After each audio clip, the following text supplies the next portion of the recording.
تو وہ غریب کوئی بھی ہو اس کو بھی وہ دے سکتے ہیں، چاہے وہ ہم مذہب ہو یا ہم مذہب نہیں ہو۔ تو یہ جو بات ہے اسلام مذہب کی کہ آپ جو جانور کی قربانی کرتے ہیں تو اس کا گوشت صرف اپنے لیے نہیں کھاتے ہیں بلکہ اس میں سماج کے سارے ہی لوگوں کو شریک کرنے کی کوشش کرتے ہیں۔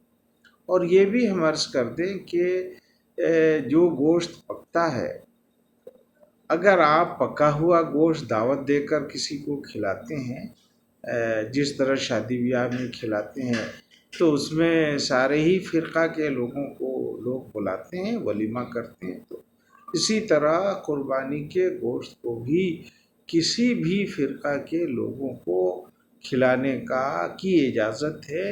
اور ہمارے یہاں تو اس کی روایت رہی ہے، اگر آج بھی جائیے شہروں میں، گاؤں دیہات میں، تو لوگ اپنے مسلم غیر مسلم دوستوں کو بلا کر کھلاتے ہیں۔ تو وہ روایت جو ہے وہ فرقہ وارانہ ہم آہنگی کو برقرار رکھنے میں بہت ہی اہمیت کا حامل ہے، اس لیے کہ کھلانا پلانا اپنے گھر پہ بلا کے وہ انسانوں کی محبت میں اضافہ کرتا ہے۔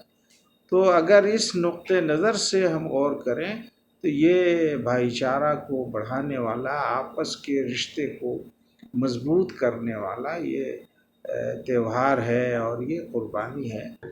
اسلام کا پیغام کسی ایک مذہب یا کسی ایک انسان کے لیے نہیں ہے یا ایک سماج کے لیے نہیں ہے، بلکہ اسلام کا پیغام عالمگیر ہے۔ یعنی اگر وہ عید کا تہوار ہو یا بقرعید کا تہوار ہو، یہ دونوں تہوار ایک ایسا ہے اس میں تمام لوگ اس خوشی میں شامل ہوں۔ یہ نہیں بتاتا یہ تہوار کہ بھائی آپ کی کسی کی دل آزاری کیجیے، آپ کسی کوئی ایسا کام کیجیے کہ جس سے دوسرے لوگ متاثر ہو جائے، بلکہ اسلام یہ سکھاتا ہے کہ اگر آپ خوش ہیں تو اپنی خوشی میں دوسروں کو بھی شامل کریں۔ اب مثال کے طور پر دیکھیے، عید قرباں جو ہے وہ دراصل حضرت ابراہیم علیہ نبینا کی سنت ہے، اور ظاہر ہے کہ اتنے 100 سال سے بلکہ ہزاروں سال سے یہ قربانی چلی آ رہی ہے، جو ایک جانور کی قربانی اللہ کی راہ میں دی جاتی ہے۔ اس کا 2 مقصد ہے۔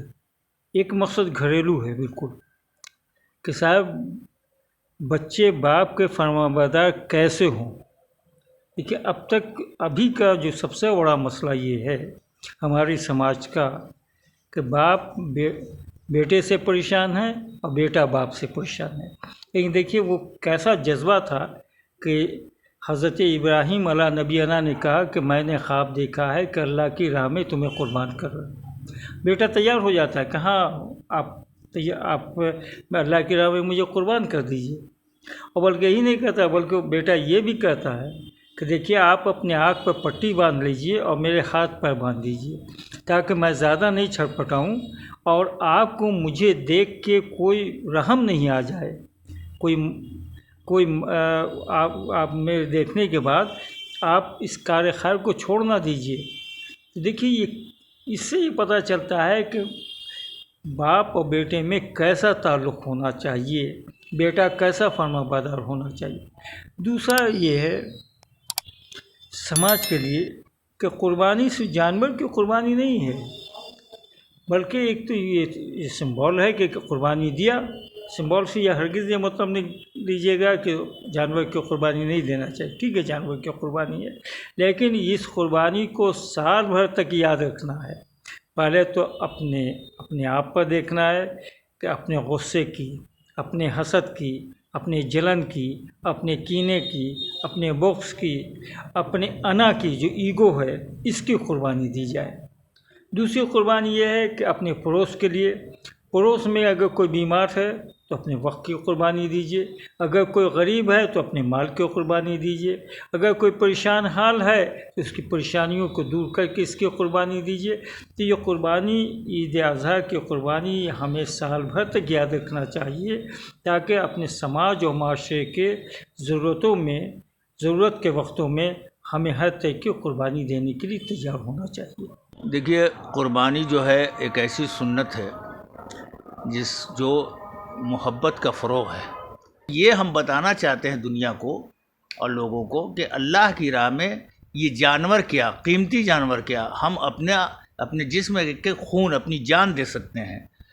تو اس لیے یہ قربانی آج تک ہوتی رہے، انشاءاللہ قیامت تک ہوتی ہے. اس کی نبی اللہ کی سنت ہے اور اس سے ایک بھائی چارگی ہوتی ہے. اس کے ذریعے ہم ایک دوسرے کی مدد کرتے ہیں دوسروں کے. دیکھیے آج کے دور میں دیکھتے ہیں، ایک وقت تھا کہ بہت سارے لوگوں کو خصی، آپ یقین سمجھیے، تو دیکھنے کو نہیں ملتا تھا. اسی بہانے غریبوں تک، اس لیے اس میں حکم ہے، یہ نہیں ہے کہ آپ ذبح کیجئے، جو کھا سکتے ہیں کھائیے اور باقی فریج میں رکھ دیجئے. فریج میں رکھنے کا حکم نہیں ہے، غریبوں میں بانٹنے کا حکم ہے، معاشرے میں، سماج میں، پڑوسی میں، ضرورت مندوں میں بانٹنے کا ہے. تو اس سے محبت پھیلتی ہے ایک دوسری جگہ.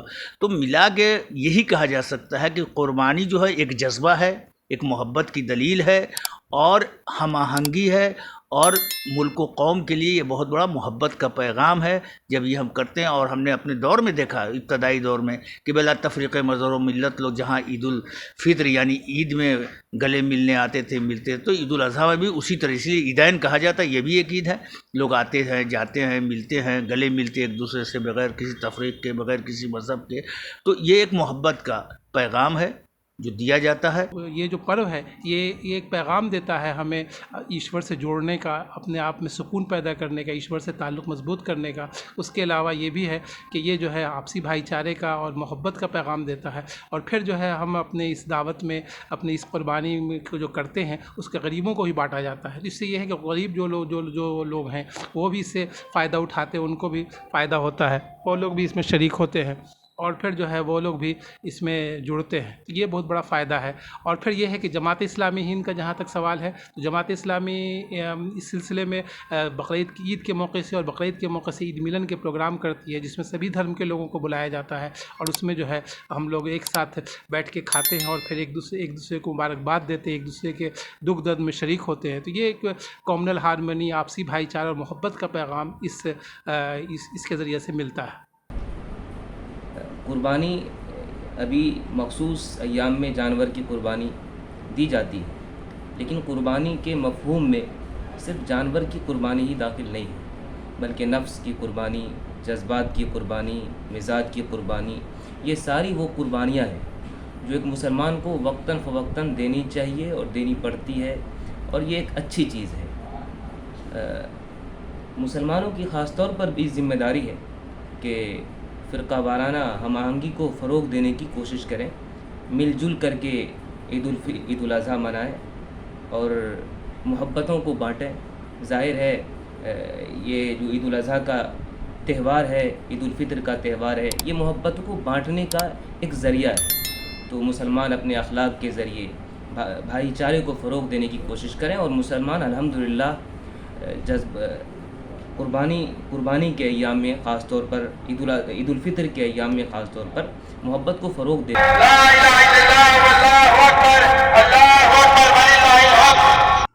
تو آئیے ہم اپنے اندر قربانی کے جذبے کو قائم رکھیں اور ایک خوبصورت اور صحت مند معاشرے اور ملک کی تعمیر میں اپنا رول ادا کریں.